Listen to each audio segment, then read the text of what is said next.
Mula sa linggo, bawal na ang manigarilyo sa mga pampublikong lugar base sa inilabas na utos ni Pangulong Rodrigo Duterte. Sa mga nais namang mahinto sa pagyoyosi, may mga bubuksang smoking cessation clinic ang DOH. Balitang hatid ni Chino Gaston.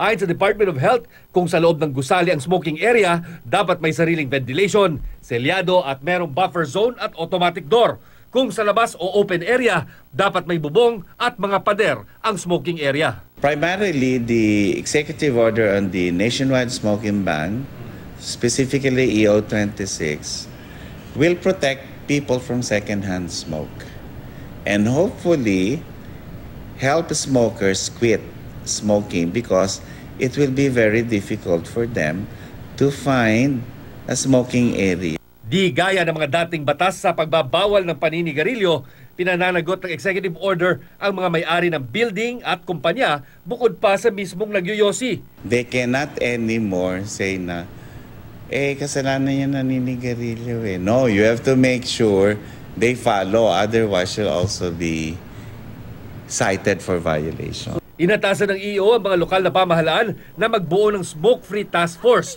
para i-monitor ang pagsunod sa anti-smoking program. Nasa LGU na rin kung gusto nitong maglagay ng smoking areas sa mga pampublikong lugar basta sumusunod ito sa itinakdang disenyo. Ang mga pulis ang naatasan namang manghuli ng mga lalabag sa smoking ban. May multa itong mula 500 hanggang 10,000 pesos. Hindi na ako maninigarilyo sa public places. Paninigarilyo ko sa bahay na lang, maninigarilyo. Tsaka inaalis ko na rin eh. Kasabay na pagbabadupad ng smoking ban, tutulong din ang DOH sa mga gustong tumigil sa paninigarilyo sa pamamagitan ng mga smoking cessation clinic.